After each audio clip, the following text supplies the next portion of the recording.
Live Jharkhand breaking स्वागत करता है अपने दर्शकों का। खबरें सुपरफास्ट के प्रायोजक हैं Punjab national bank, Lakshmi Vilas bank gold loan, Bloomdale Budhia Bagan, ISM Pundag, NIPS school of hotel management और जीरो वरिज प्राइवेट लिमिटेड। डिजिटल भारत के निर्माण हेतु सरकार ने कई कदम उठाए हैं, जैसे डिजिटल भुगतान का विस्तार, पोस्टल पेमेंट बैंक, सामान्य सेवा केंद्रों का विस्तार। इसी श्रृंखला में ग्रामीण भारत में पंचायती राज मंत्रालय की यह कड़ी पंचायतों के परिवर्तन हेतु है। ई ग्राम स्वराज एप्लीकेशन पंचायतों के संचालन के लिए उपयोगी एकीकृत टूल है, जिससे पंचायतों में किए गए कार्यों की प्रभावी निगरानी सरलता से की जा सकती है। इस एप्लीकेशन से न केवल पंचायतों की गतिविधियों की रिपोर्टिंग में सुधार होगा, बल्कि योजना की व्यापकता बढ़ेगी। ई ग्राम स्वराज एप्लीकेशन से किसी भी ग्राम पंचायत की पूरी जानकारी एक ही स्थान पर मिल जाएगी। केंद्र सरकार अब महंगाई भत्ता स्थगित करने के बाद ट्रांसपोर्ट अलाउंस करेगी बंद।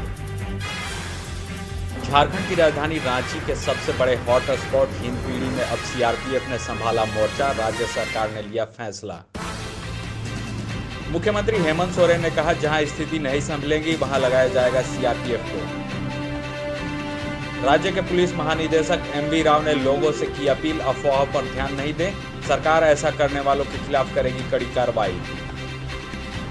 झारखंड में कोरोना संक्रमितों की संख्या 100 के पार, रांची में ही 75 मामले, 10 जिलों तक पहुंचा कोरोना वायरस। रांची के बाद अब बोकारो भी बना रेड जोन, केंद्र सरकार ने जारी की नई सूची। राजधानी रांची की सभी सीमाएं जिला प्रशासन ने की सील, दुकानों को भी बंद करने का दिया गया आदेश। झारखंड के स्वास्थ्य मंत्री बन्ना गुप्ता ने माना, कोरोना वायरस संक्रमण से निपटने में हुई चूक। सदर अस्पताल के सील होने के बाद डोरंडा में गर्भवती महिलाओं की डिलीवरी शुरू, पहले दिन हुआ 4 बच्चों का जन्म। उत्तर प्रदेश के बुलंदशहर में 2 पुजारियों के शव मिलने से सनसनी, पुलिस मामले की कर रही है छानबीन। महाराष्ट्र के नेता आज राज्यपाल से मिलकर CM उद्धव ठाकरे के नॉमिनेशन को लेकर करेंगे बातचीत। पंजाब के CM कैप्टन हरमिंदर सिंह की पहल पर श्री हजूर साहिब में फंसे श्रद्धालुओं को वापस लाया गया, सभी को किया गया क्वारंटाइन। जम्मू कश्मीर में 2G मोबाइल सेवा 11 मई तक रहेगी जारी, हाई स्पीड इंटरनेट सेवाओं पर लगा रहेगा अंकुश। हरियाणा से दिल्ली से लगने वाले सभी सीमावर्ती बॉर्डरों को किया गया सील। दिल्ली के मैक्स अस्पताल के स्वास्थ्य कर्मियों के कोरोना पॉजिटिव पाए जाने के बाद संख्या 3000 के पार हुई।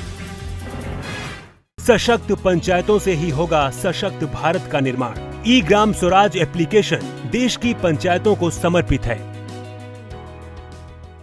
में रहें और सुरक्षित रहें। प्रधानमंत्री नरेंद्र मोदी ने भी कहा है, जान है तो जहान है। हम भी आपसे यही आग्रह करते हैं कि लॉकडाउन के दौरान घरों में रहें और सुरक्षित रहें। खुद का ख्याल रखें और दूसरों का भी ख्याल रखें। जनहित में जारी।